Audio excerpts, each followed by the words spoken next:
Hello and welcome to the channel Exam Proof, always with you, and today we'll see Harappan civilization in 10 minutes. अगर आपको पूरे chapter का explanation चाहिए detailed तो description box में जो लिंक है उस पर क्लिक कीजिएगा. This is only revision.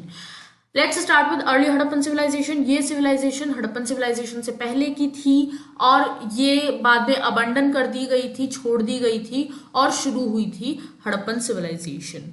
So the topic 2 is subsistence strategies. अगर ये पता चले कि ये लोग खाते पीते क्या थे, सबसे पहले तो ये खाते थे वीट, बार्ले, सिसेम, जो अन्न वन्न होते हैं वो.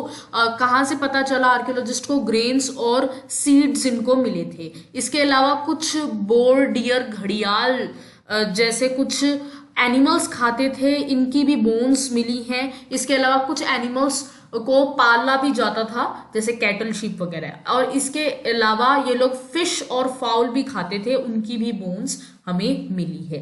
The next is the agriculture technologies. अगर एग्रीकल्चर टेक्नोलॉजीज की बात की जाए तो प्लॉ मिला है, हल मिला है हमको, और ये कैनाल्स मिली हैं जिससे इरिगेशन हुआ करता था.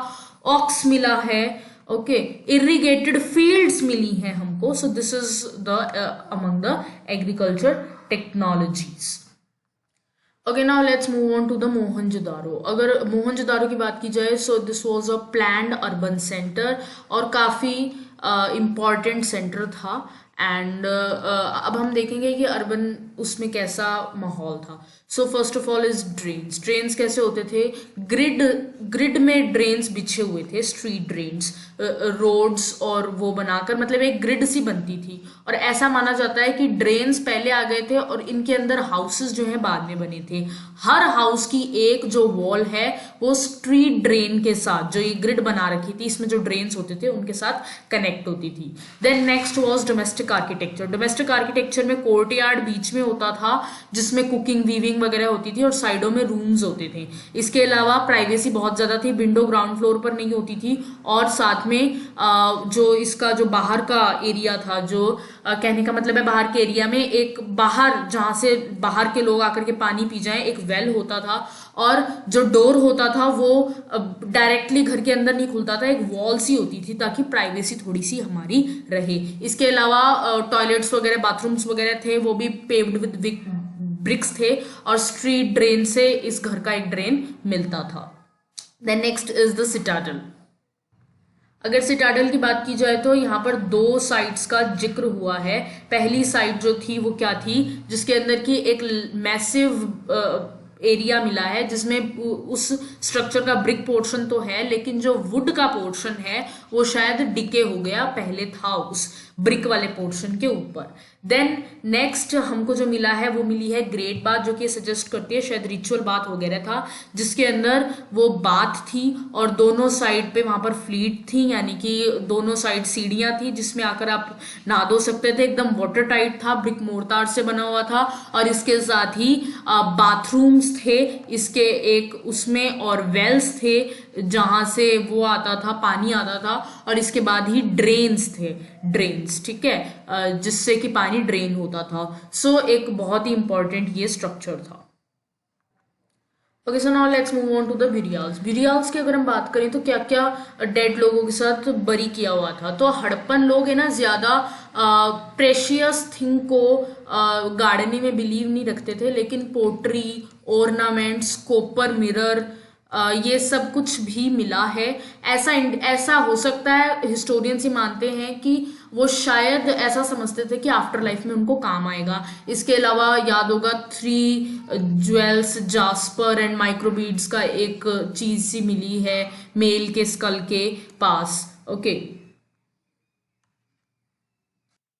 Next is the artefacts. Artefacts की अगर बात की जाए तो 2 तरह के आर्टिफैक्ट्स थे, यूटिलिटेरियन एंड द लग्जरी. जो लग्जरी थे वो तो बहुत ही प्रेशियस मटेरियल से या कॉम्प्लेक्स टेक्नोलॉजी से बनते थे और मेनली ज़्यादातर लार्ज सिविलाइजेशन हड़प्पन या मोहनजोदारो के लिए थे.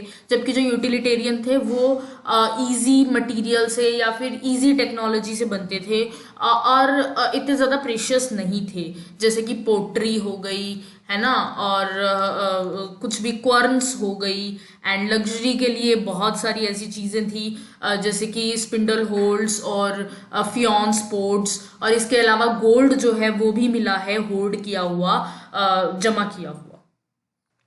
इसके अलावा नेक्स्ट बात की जाए चान्हू दाड़ो की, चान्हू दाड़ो में क्राफ्ट स्पेशलाइजेशन होता था। चान्हू दाड़ो में अलग अलग तरह के स्टोन्स होते थे, जैसे कि quartz, crystal, steatite, gold, bronze, copper, etcetera etcetera. अलग अलग टाइप की टेक्निक्स होती थी। डिटेल आपको मेन उसमें मिल जाएगी, मेरे जो मेन चैप्टर के उसमें है। देन अलग अलग टाइप की शेप्स होती थी। इसके अलावा ग्राइंडिंग, पॉलिशिंग, ड्रिलिंग, ये सब होता था। स्पेशलाइज्ड ड्रिल मिली है चान्हू दाड़ो, लोथल और धोलावीरा में। इसके अलावा नागेश्वर और बालाकोट जो थी, यहाँ पर जो है वो शेल ऑब्जेक्ट्स बनते थे, शेल ऑब्जेक्ट्स, बैंगल, लैडल्स वगैरह और करछी वगैरह, और वो भी उसका भी हमको ये एविडेंस मिला है। इसके अंदर एक छोटी सी चीज़ और, अगर उनको ये पता लगाना होता था कि कहाँ पर चीज़ें बनी हैं, तो वो ये देखते थे टूल्स और वेस्ट मटेरियल कहाँ पर है, तो मेनली वहीं पर ऑब्जेक्ट्स बने होंगे। Okay, so next topic is procuring materials, की वो मटेरियल्स कहाँ से लाते थे। देखो उनके पास तीन तरीके थे। पहला था कि वो सेटलमेंट्स बना लें, जैसे कि नागेश्वर और बालाकोट में किया, क्योंकि वहाँ पर शेल वगैरह मिल जाता था, वो सी एरिया के पास थे, तो इसीलिए वहाँ पर उन्होंने अपने आप को बसा लिया। दूसरा तरीका था एक्सपीडिशन, ऐसे दूसरे कल्चर जहाँ पर कुछ मिल रहा है, जैसे कि खेतड़ी रीजन में कॉपर मिल रहा है राजस्थान के, तो वहाँ से वो लोग ले आए जर्नी करके, है ना। और तीसरा तरीका था डिस्टेंट लैंड्स। डिस्टेंट लैंड्स यानी कि ओमानी कॉपर जो है वो हड़प्पन सिविलाइजेशन ने, हड़प्पन लोगों ने प्रोक्योर किया। इसके अलावा मेसोपोटामिया में भी वो काफी सारा सामान भेजते थे। उनके टेक्स्ट में ये चीज लिखी हुई है, मेंशन है कि काफी कुछ वहां पर भेजा जाता था, जैसे कि लेपिस लजूली, कार्लिलियन, एटसेट्रा एटसेट्रा। और इसके अलावा लैंड ऑफ सी फेरर्स, सी से वो लोग काफी ट्रेवल करते थे, उनकी सील्स पर है। इसके अलावा जो सील्स थी, वेट्स थे, वो भी काफी कुछ बताते हैं मटेरियल प्रोक्योर करने के बारे में। The next is the seals. Seals जो है वो कोई भी, मान लो कोई भी पोटली सी है या कोई भी चीज़ है, उसके ऊपर लगा के रखी जाती थी। ये अगर सील ढंग से लगी होती थी, इसका मतलब कि उस चीज़ से किसी से छेड़खानी नहीं की गई और आइडेंटिटी भी बताती थी। दूसरी चीज़ है स्क्रिप्ट। स्क्रिप्ट में साइंस है मेनली, और साइंस भी बहुत ज़्यादा है। अब सबसे लंबी स्क्रिप्ट मिली है 26 साइंस वाली। मेनली शायद ऐसा माना जाता है कि वो राइट से लेफ्ट की ओर लिखते थे, क्योंकि लेफ्ट पे बहुत ज़्यादा क्रैम्पिंग है, बहुत बीचा बीचा लिखा हुआ है, राइट में बहुत खुला खुला लिखा हुआ है, और बहुत ज़्यादा जगह यहाँ पर स्क्रिप्ट पाई गई है। Then is the weights. Weights जो है वो भी काफ़ी ज़्यादा यूज होते थे। लोअर डिनोमिनेशन जो थे वो बाइनरी फॉर्म में थे, और जबकि हायर डिनोमिनेशन जो थे वो डेसिमल सिस्टम में थे। और मेटल स्केल पैंस जो है वो भी वेट्स के तौर पर यूज किए गए हैं।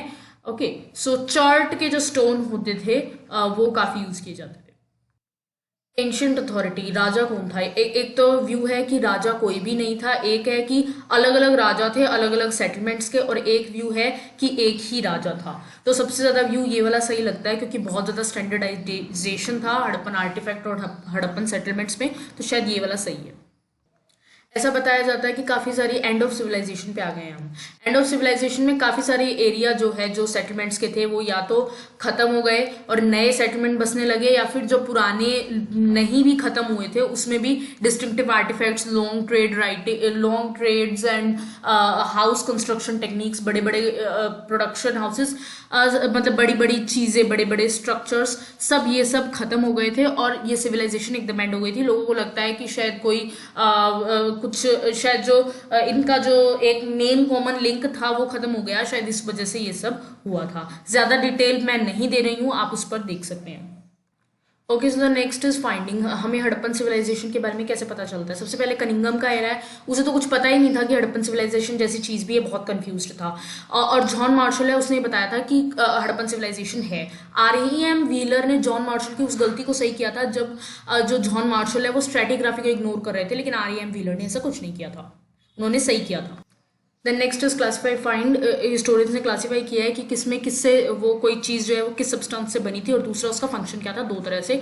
और कई सारे प्रेजेंट के और पास्ट के कई बार वो उसको भी कंपेयर कर देते हैं। Then is the religious practices. Religious practices बड़ी है, थोड़ी सी प्रॉब्लम भरी है, कंफ्यूजन भरी है, जिसमें कि आती हैं क्या क्या चीज़ें हैं। Mother goddess, heavily jewelled terracotta figurines of women मिली हैं। देन प्रीस्ट किंग्स हैं, सील्स हैं जिसमें कि यूनिकॉर्न प्लांट्स वगैरह दिखाए गए हैं। देन इज द प्रोटोशिवा, जो कि पशुपति दिखाए गए हैं, शायद माना जाता है उनको, हालांकि ये ऋग्वेद के रुद्रा से काफी बहुत बहुत अलग दिखे रहे हैं। So religious practices are yet to be more find out, और थोड़ी बहुत कंफ्यूजन भरी है। So this is the end of this video. Thank you for watching it.